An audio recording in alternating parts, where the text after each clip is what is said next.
Cette fois, Benoît XVI a sévi pour tenter d'apaiser les esprits. Les têtes tombent au sein de l'Église catholique irlandaise. Le Vatican annonce la démission d'un évêque irlandais de premier ordre. Monseigneur John Magee, à la tête du diocèse de Cloyne, était accusé de passivité face à des affaires d'abus sexuels dans son diocèse irlandais. Le pape Benoît XVI prend au sérieux cette affaire. Et il ne se contente pas d'écrire une simple lettre aux catholiques irlandais. Il prend des décisions concrètes. Aujourd'hui, l'ecclésiastique fait son mea culpa.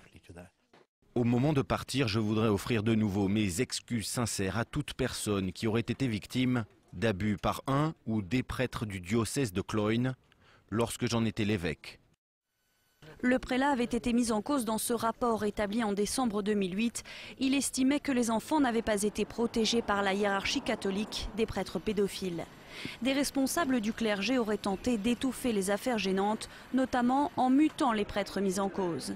Il y a 4 jours seulement, Benoît XVI avait reconnu la responsabilité de toute l'Église catholique dans les abus pédophiles.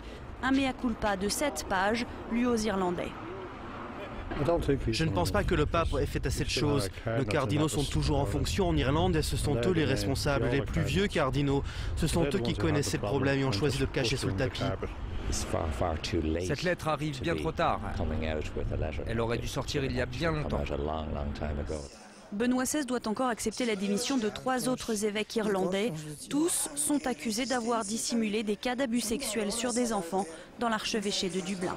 Le pape est cette fois sur le banc des accusés. Jeudi, le quotidien Le Times révélait que Benoît XVI avait couvert par le passé un prêtre américain soupçonné d'avoir abusé de 200 enfants sourds. Que Benoît XVI avait couvert par le passé un prêtre américain soupçonné d'avoir abusé de 200 enfants sourds. Et ce vendredi, le journal affirme aussi que le Saint-Père n'aurait rien fait en 1980 pour empêcher qu'un prêtre accusé de pédophilie reprenne son sacerdoce dans une nouvelle paroisse allemande.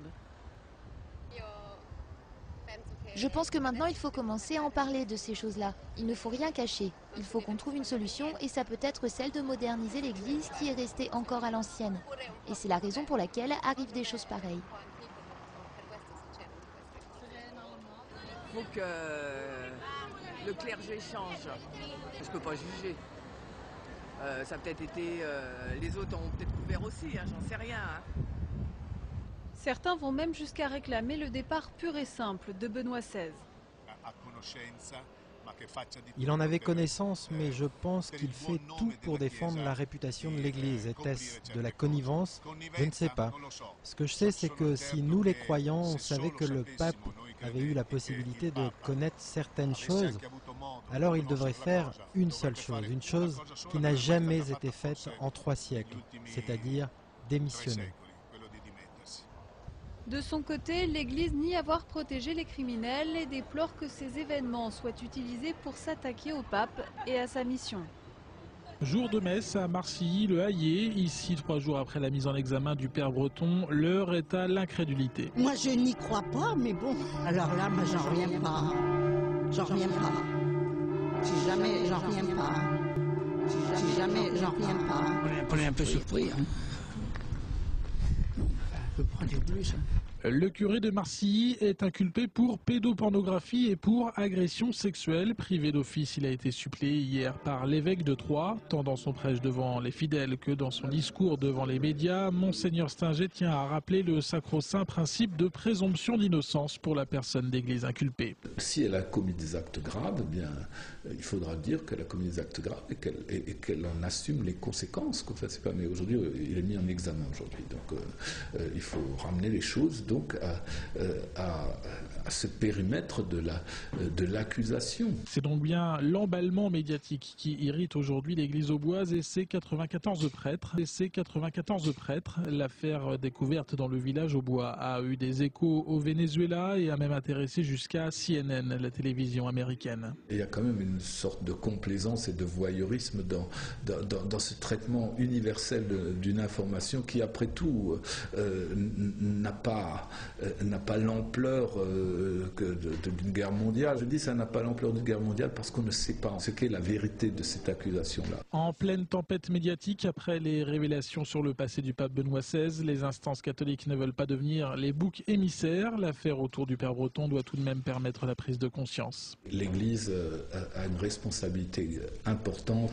Les gens font confiance aux prêtres, donc nous sommes d'autant plus tenus à être irréprochables en la matière. Je ne chercherai jamais à justifier l'Église en prenant comme argumentation que l'Église n'est pas la seule qui connaît ce problème-là, qu'il y a d'autres catégories de professionnels qui connaissent aussi. Non, pas nous justifier, nous avons à accepter notre faute si nous l'avons commise. Pendant l'enquête, le père Jacques Breton doit rester sous contrôle judiciaire. Il a quitté le village de Marcilly, Le Hayet, pour s'installer à Troyes, en attendant d'en savoir plus sur son sort et au-delà sur celui de l'église auboise.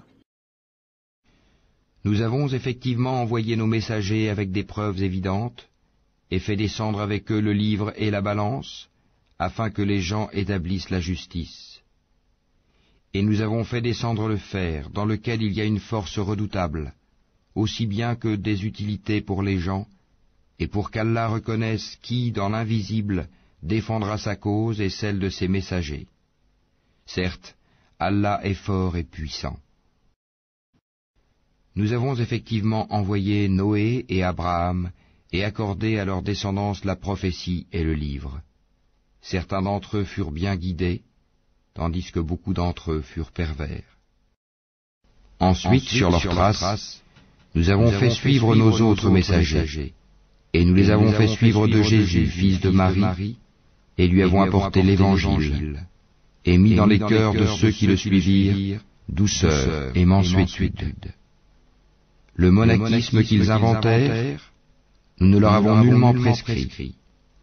Ils devaient seulement rechercher l'agrément d'Allah, mais ils ne l'observèrent pas, ce monachisme comme il se devait. Nous avons donné leur récompense à ceux d'entre eux qui crurent, mais beaucoup d'entre eux furent des pervers.